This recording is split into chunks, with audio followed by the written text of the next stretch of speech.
മോഹൻലാലിനൊപ്പമുള്ള പുതിയ ചിത്രം പങ്കുവച്ച് ഉണ്ണി മുകുന്ദൻ.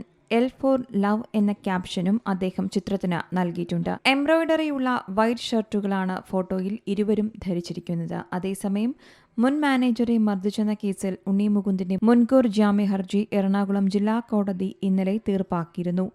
ജാമ്യം കിട്ടാവുന്ന വകുപ്പുകളാണ് ചുമത്തിയിരിക്കുന്നതെന്ന് പോലീസ് അറിയിച്ചു.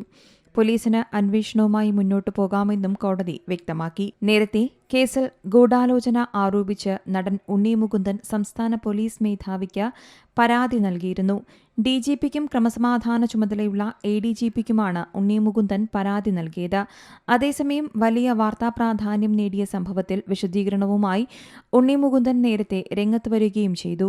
മുൻ മാനേജരായ വിപിൻ കുമാറിനെ മർദ്ദിച്ചിട്ടില്ലെന്ന നിലപാട് ആവർത്തിച്ച ഉണ്ണി മുകുന്ദൻ തന്നെക്കുറിച്ച് വിപിൻ മോശം കാര്യങ്ങൾ പറഞ്ഞു പരത്തിയെന്നും ആരോപിച്ചു. വാക്കുതർക്കത്തിനിടെ വിപിന്റെ കൂളിംഗ് ഗ്ലാസ് താൻ വലിച്ചെറിഞ്ഞുവെന്നും അല്ലാതെ വിപിനെ മർദ്ദിച്ചിട്ടില്ലെന്നും മാധ്യമങ്ങളോട് സംസാരിക്കവേ ഉണ്ണി മുകുന്ദൻ വ്യക്തമാക്കി.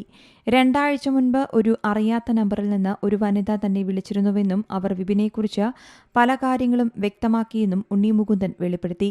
വളരെ മോശപ്പെട്ട കാര്യങ്ങളാണ് പറഞ്ഞത്. അതെല്ലാം ഉൾക്കൊള്ളിച്ച് ഡിജിപിക്ക് പരാതി നൽകിയിട്ടുണ്ട്. ഒന്നിലധികം നടിമാർ വിപിനെതിരെ വിവിധ സിനിമാ സംഘടനകൾക്ക് പരാതി നൽകിയിട്ടുണ്ട്. ടൊവിനോയെക്കുറിച്ച് താൻ ഒന്നും പറഞ്ഞിട്ടില്ലെന്നും പറയുകയുമില്ലെന്നും പറഞ്ഞ ഉണ്ണി മുകുന്ദൻ തങ്ങൾ ഏറ്റവും നല്ല സുഹൃത്തുക്കളാണെന്നും വ്യക്തമാക്കി. അതേസമയം തുടരും സിനിമയുടെ വിജയാഹ്ലാദത്തിലാണ് മോഹൻലാൽ. തിയേറ്ററിൽ മലയാളത്തിലെ എക്കാലത്തെയും വലിയ 3ാമത്തെ ഹിറ്റായി മാറിയ തുടരും കഴിഞ്ഞ ദിവസം OTTയിലെത്തിയപ്പോഴും മികച്ച പ്രതികരണങ്ങളായിരുന്നു ലഭിച്ചിരുന്നത്.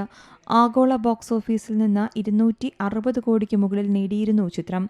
കേരളത്തിൽ നിന്ന് മാത്രം 100 കോടിയിലേറെ ഗ്രോസും 50 കോടിയിലേറെ ഷെയറും ചിത്രം നേടിയിട്ടുണ്ട്. ജിയോ ഹോട്ട്സ്റ്റാറിലൂടെയാണ് ചിത്രം സ്ട്രീമിംഗ് ആരംഭിച്ചിരിക്കുന്നത്. News desk Zee Malayalam news.